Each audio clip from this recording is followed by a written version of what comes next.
Assalamualaikum warahmatullahi wabarakatuh. Apa kabar, sahabat semua? Semoga kalian selalu dalam keadaan sehat, bahagia, dan dalam lindungan Allah Subhanahu wa Ta'ala. Amin. Kali ini, channel Kejadian Mistis akan membawakan sebuah kisah horor berjudul Ambulan Tanpa Sopir. Berikut ceritanya. Setiamurni adalah kota kecil yang tenang. Terlalu tenang, kata orang-orang. Tak banyak yang terjadi di sini selain pasar pagi, warung kopi yang buka dari subuh, dan suara adzan dari masjid yang menggema setiap waktu sholat. Tapi di balik ketenangan itu, tersimpan satu cerita yang selalu membuat bulu kuduk merinding. Ambulan tua yang mangkrak di halaman rumah sakit yang sudah tutup belasan tahun lalu. Rumah sakit itu, RS Harapan Sejahtera, sudah tidak aktif sejak kasus kebakaran besar yang menewaskan beberapa pasien dan satu perawat. Sejak saat itu, bangunan dibiarkan begitu saja. Rumput menjalar liar, jendela-jendela pecah, dan cat dinding mengelupas seperti kulit mati. Namun, yang paling mencolok adalah sebuah ambulan yang berdiri diam di bawah pohon trembesi besar. Badannya penuh karat, bannya kempis, dan kaca depannya retak. Tulisan ambulans yang terbalik di kaca depan pun sudah pudar, nyaris tak terbaca. Anak-anak kecil biasa bermain di dekat sana saat siang.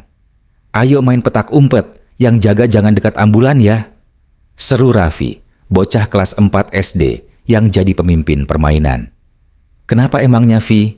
tanya Dinda, bocah perempuan yang selalu ikut main. "Katanya serem. Kakak gue pernah bilang, itu ambulan bisa nyala sendiri kalau malam Jumat." "Ah, bohong," sahut yang lain serentak. Tapi rumor itu tetap hidup, terus dibisikkan dari mulut ke mulut. Bahkan, warung kopi Pak Joko yang legendaris di pinggir jalan juga sering jadi tempat orang-orang ngobrol soal ambulan itu. "Gua tuh dulu pernah denger ya," ujar Pak Joko sambil menuang kopi hitam ke gelas plastik. "Dulu ada sopir ambulan yang ngilang pas malam kebakaran itu. Sampai sekarang jasadnya nggak ketemu. Mungkin dia masih nyetir ambulan itu."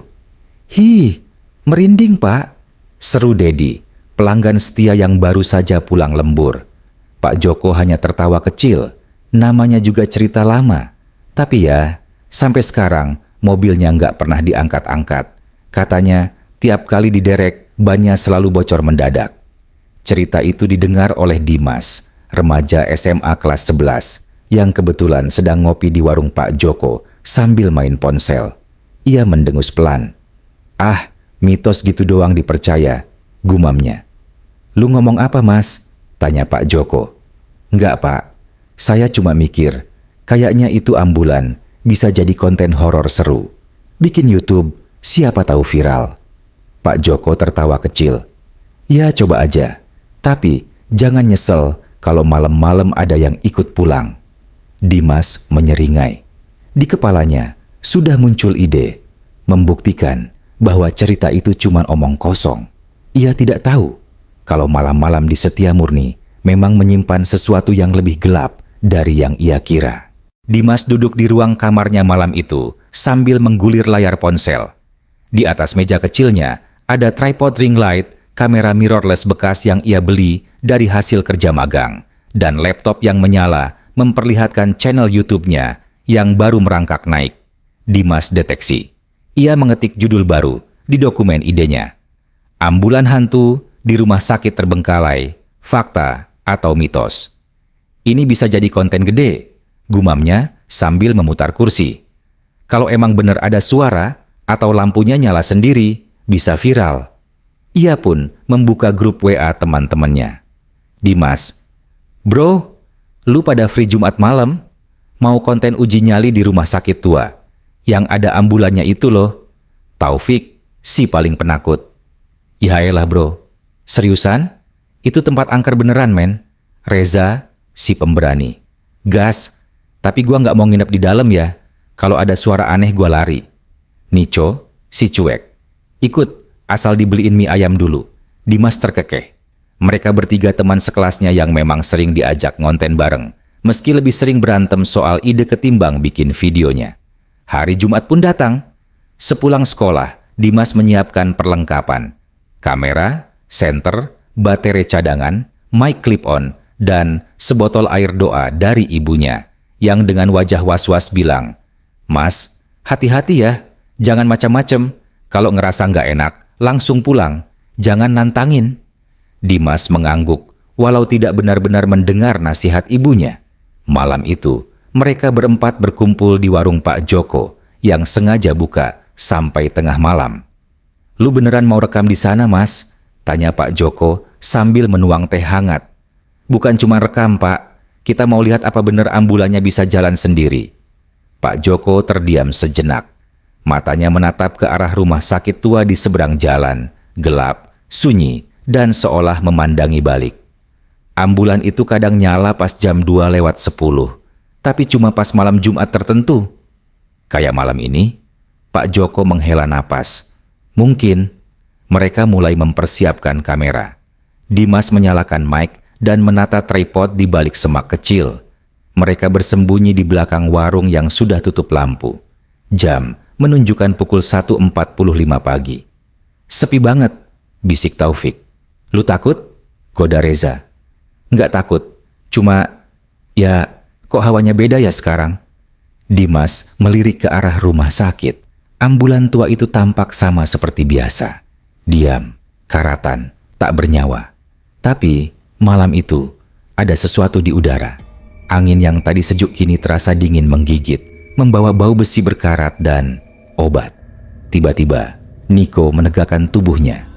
"Shh, denger nggak?" Mereka semua menahan napas. Dari kejauhan, samar, terdengar bunyi halus, seperti sirine lama yang sedang diuji coba. Suara itu lemah, tapi jelas, seperti datang dari mimpi buruk yang terlalu nyata. Tit, tit, tit. Taufik menggenggam tangan Dimas. "Bro, itu suara apaan?" Dimas tidak menjawab. Ia hanya menatap kamera yang terus merekam.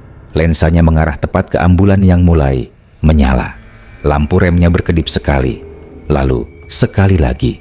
Dan untuk pertama kalinya, keempat remaja itu melihat dengan mata kepala sendiri.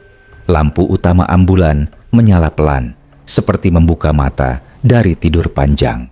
Ambulan itu hidup. Dan malam itu, rasa penasaran mereka berubah jadi ketegangan yang tak bisa mereka elak.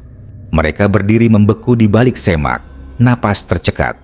Kamera terus merekam, tapi tak ada yang berani bergerak untuk memastikan apakah benar semua itu nyata atau sekadar tipuan mata yang dilanda kantuk dan sugesti.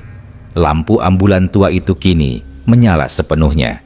Bukan lampu terang modern, tapi lampu kuning kusam, seperti mata yang telah lama tak melihat dunia. Redup, namun cukup untuk menampakkan bahwa bayangan dalam kabin depan benar-benar kosong. Reza berbisik lirih. "Lu semua lihat itu kan?" Dimas mengangguk perlahan. "Iya, kagak ada siapa-siapa di belakang kemudi." Tit, tit. Sirinenya kembali terdengar, pelan, menyayat, seperti suara rintihan dari masa lalu. Taufik mulai mundur perlahan. Gue ngerasa nggak enak nih, bro. Kita cabut aja ya." "Belum. Lihat tuh, dia mau jalan," potong Dimas, mata membelalak. Ambulan itu bergerak. Perlahan, ban yang tadinya kempis seakan-akan mengembang sendiri. Logikanya tak masuk akal. Tidak ada suara mesin, tidak ada orang menyetir, tapi kendaraan itu meluncur pelan ke arah jalan beraspal di depan rumah sakit. Rodanya berdecit ringan, seolah berkarat menolak diajak bergerak, tapi tetap maju. Meter demi meter, Reza mulai gemetar.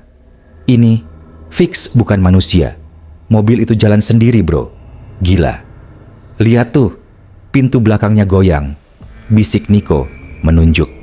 Pintu belakang ambulan itu sedikit terbuka, tidak lebar, hanya cukup untuk menunjukkan gelap pekat di dalamnya.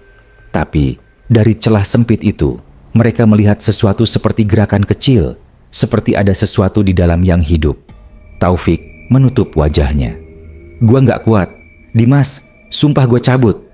"Jangan dulu," bisik Dimas keras. "Kamera lagi ngerekam. Ini bisa jadi video viral, bukti asli. Namun tiba-tiba, lampu-lampu di sekitar jalanan padam serentak, PLN, tiang listrik, bahkan lampu-lampu warung yang masih remang, semua mati. Gelap.